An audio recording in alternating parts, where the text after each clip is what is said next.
Alright, welcome back to a banger of a game. It's me versus Sebastian Knowles, Albany, New York main event, round 13 of 23. And Sebastian's first to act and plays LOR. I don't actually remember if he opened vertically or horizontally here, but I'm going to assume it was horizontal. I follow with Jin, and Sebastian plays Rentable for 65. I respond with Shingled for 80. Sebastian plays Weenie for 30. And here I think I might have made a mistake. Wasn't quite sure what to do. But I played Zap. Could have played Fizz. I don't know if I actually saw that. I probably didn't see that. I think I was only considering Zap and Zag.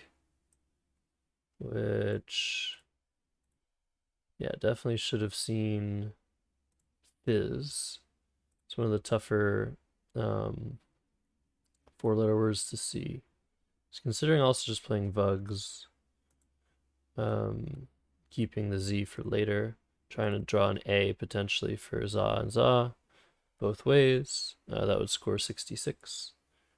But it just didn't feel worth it to sacrifice so many points just on the off chance I'm drawing an A. Which, of course, if I play three letters, the likelihood of drawing an A is, I don't know, maybe 1 in 3 at best. Or something like that. Just not good enough to hope for something like that. So I think I should have just played Fizz. I think I missed that. But Vugs is a play I could make. It gets rid of all my bad tiles. And even if I don't draw into Za and Za, I have prize next turn for 32, as we see it right here. It's definitely not good to play it immediately, now that I think about it.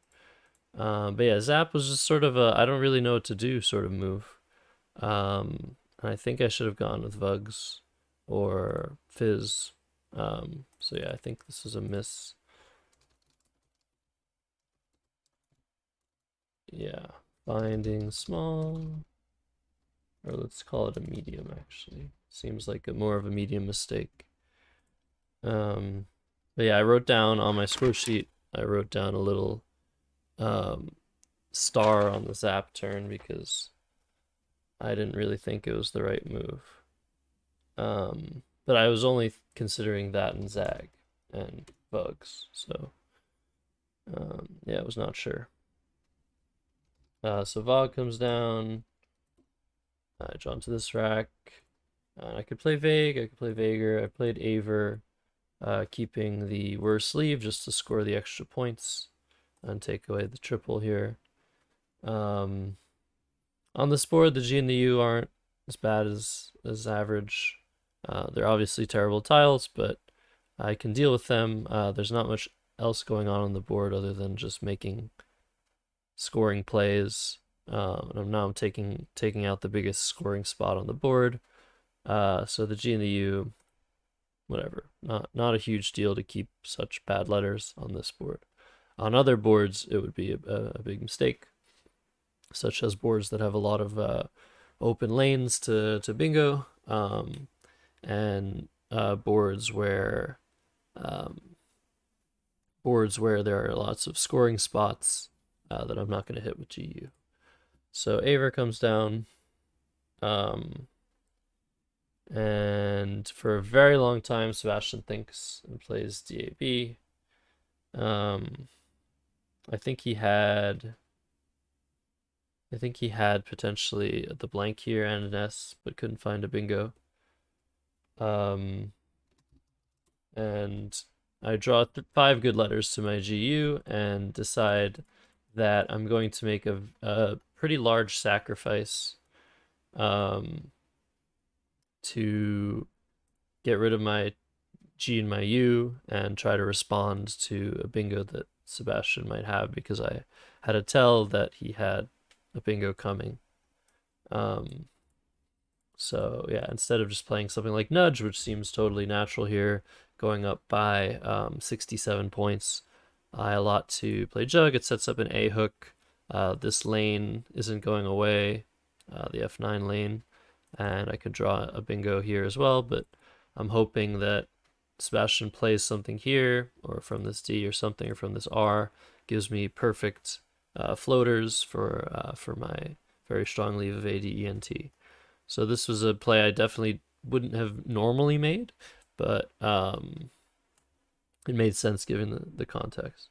So Hardy's comes down for 73, and I draw into a very lucky pull of Fattened. Otherwise, my rack would be total garbage here, and I'd be down a tempo at least. Koof comes down for Sebastian. And I draw this insane rack. And when I say insane, I have the K, the Q, the X, the CK, the blank, just insane stuff. There's like so many plays to choose from. I have XI here, I have XI here. I can even play Capix if I want to. I have like Pickaxe for 62, which does give me a spot for QIS. Just total crazy options here. I guess Pax is there. I could play Quicks as well. Just, yeah, total madness of a draw. I decided to play XI. I think it was here. Wait, which XI did I choose? No, I chose this XI. Reason being, I wanted to block the S, which I wasn't about to hit. I mean, I can redraw Capix, so it's possible that there's a benefit to leaving this S open. But I wanted to block the S. I'm gonna be ahead over 60. It's the best bingo lane on the board. And I figured that if I draw an A, I had cat. If I draw an I had QI. If I drew U, I could potentially use my Q down the line as well. So that's why I chose this one over this one, just to be a bit more defensive. And it didn't help because Mr. Knowles plays Rational, which when he played that, I was like, oh my god, like that is a content play if I've ever seen one. Rational takes an S and an E, whereas he could have just played Notarial in the same spot, which doesn't take a hook. Pretty sure. Let's just double check this on the thing. So no Notarials, and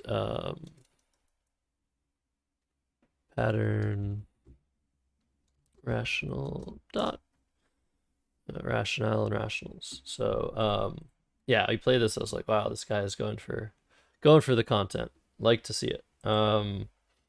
And here I drew to this rack. So I drew a vowel, which was much needed. But I have the play of pack for 40, much better than anything else. Although, hold on a sec. Is this the... Yeah, this is the phony that was played against me. Keep thinking it's a word. A very long time ago, Gabriel Gauthier Shalom played this against me in a tournament, and I was like, that looks terrible. It does not look like a word, but why would he play that if it weren't just some really stupid spelling of peacenik with an E? So I let it go. Very, very upsetting. But yeah, I was like, oh, I could draw into peacenik. Wait, that's not a word. Anyways, I play pack, leaving this huge spot open, wondering if he's going to see rationale. He plays Wast for 33, taking one of the hooks. Could have been a lot worse. And here, I don't actually have my exact rack here. I know I had QENC blank. I think I had another two E's maybe. I might have drawn EE. Um, and I played QI. I might be better off playing something like Etche here. I don't actually know what my leave was though, so I should just not really analyze this position so much. Yeah, I play QI.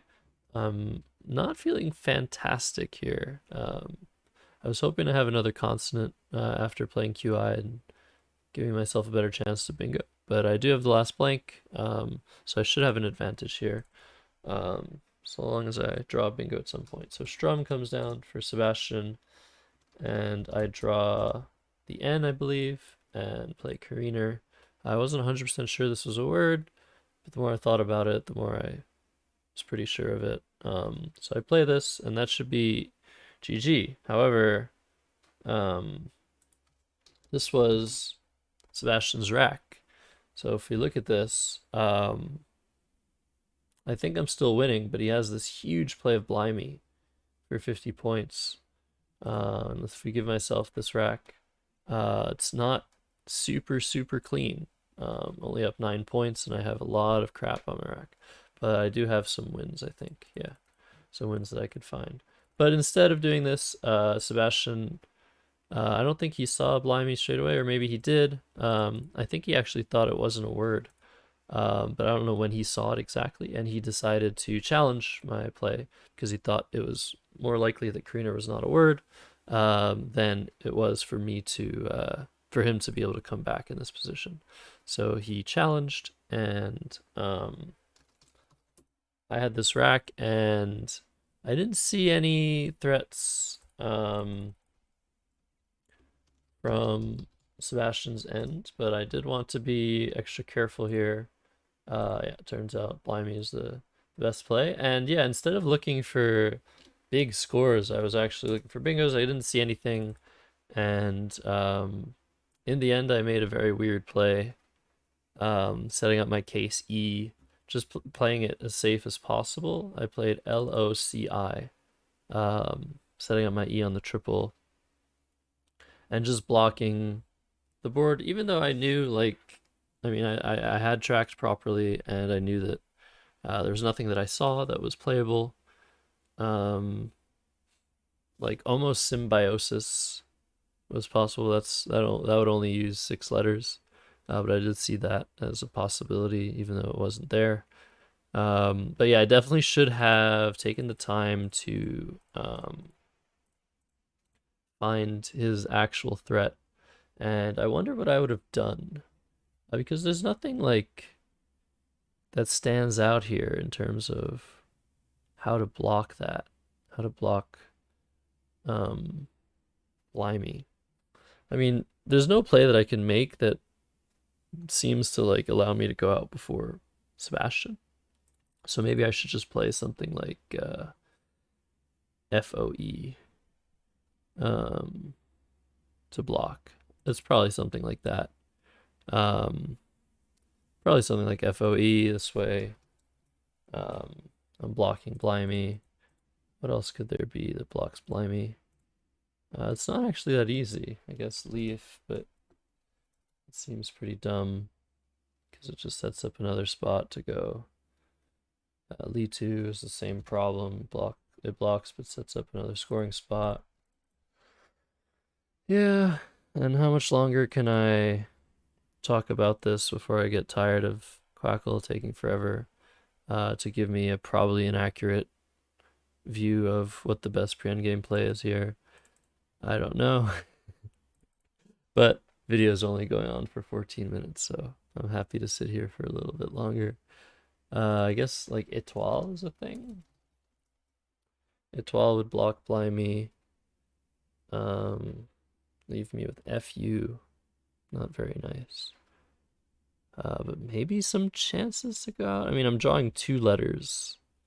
So like ideally I'd be keeping my E and like playing off 5 and blocking. But maybe I could even go for a bingo.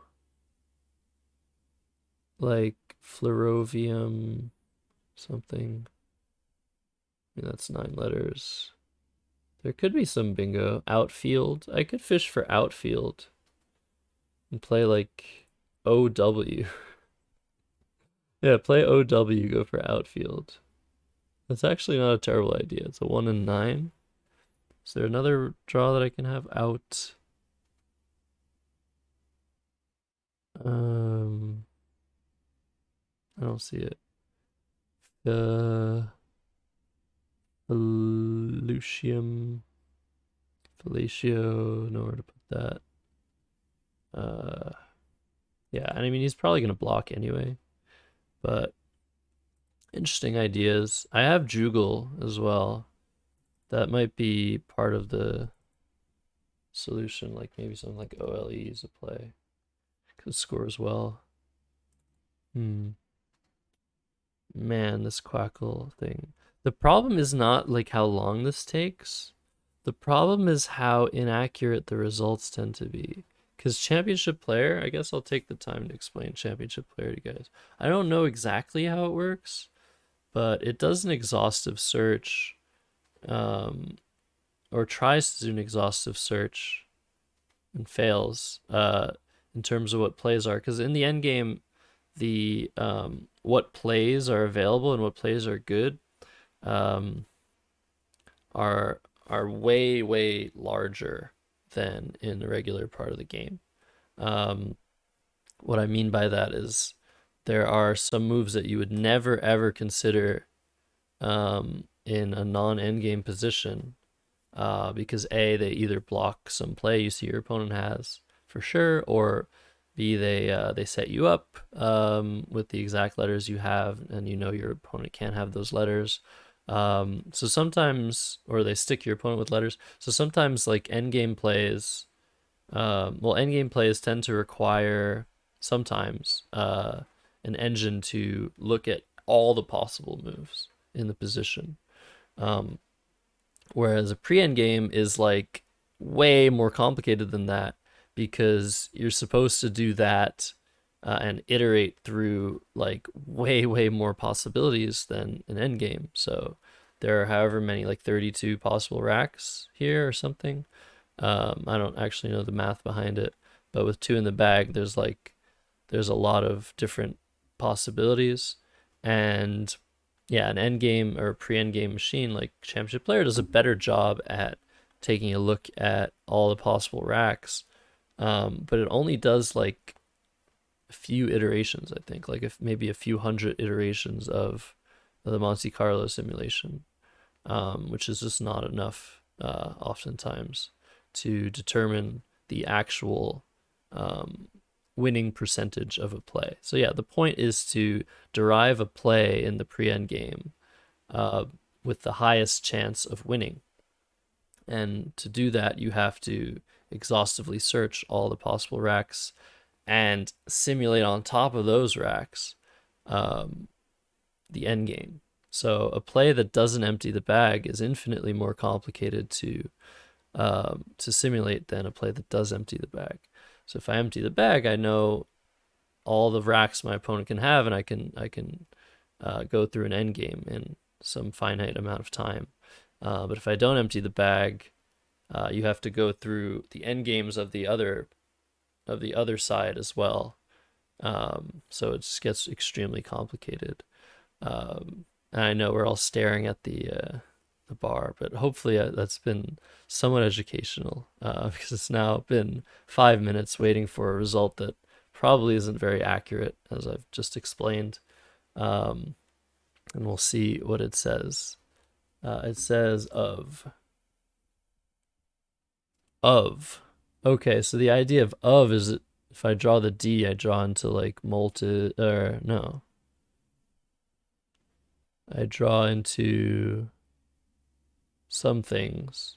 EILTUB, D. Oh, toluide, no. So what's the point? I don't really know. Maybe I don't draw into stuff that ends in D, but I draw into stuff ends in T. I don't know. This seems weird to me. Like I said. Doesn't even have faux in there. Yeah, probably not very accurate. Fowler might be a good play. I might draw into outs a decent amount. maybe something like louder or flutier seem actually pretty good to me. Yeah, playing 6 tiles off seems pretty good. Drawn to a lot of outplays. Anyways, whatever. I ended up playing Loci, which isn't even it wasn't even found. I just want to set myself up. So yeah. Blimey was played. That's got to be the best play, right? Unless the best play blocks Loci, Loci, or whatever. But it kind of shocked me when he played it. I was like, oh my god. And he said, like, he made actually a comment. He was like, well, I guess I have to try it or something, which you're not supposed to do, by the way, in a tournament. But yeah, I didn't challenge because I thought it was a word. And if I do challenge, I lose. So I couldn't challenge. So I guess it was kind of fine. Anyways, I played FEU. It wasn't the best play because it gave him more points for his... Oh, it was the best play. Okay. Yeah. Okay. It made no difference because he had spots for ADO that were better, but he plays Orad for 14. And the game ends 473 for me, 438 for Sebastian. Kind of some interesting spots in the game. Zap was definitely a mistake. And maybe something like low C was weird, XI was weird, Jug was weird. But yeah, other than that, decent high scoring game. I know you guys like those. Hopefully the time it took for us to see the weird results of the championship player simulation were well spent. Just trying to explain how Quackle works. I'm hoping at some point we get an engine that's not necessarily easier to understand, but like more trustworthy. I use Quackle, but with a grain of salt because I know how it struggles with a lot of situations, such as the pre-end game. But yeah, that's about it. I'll see you guys next time with another game from Albany.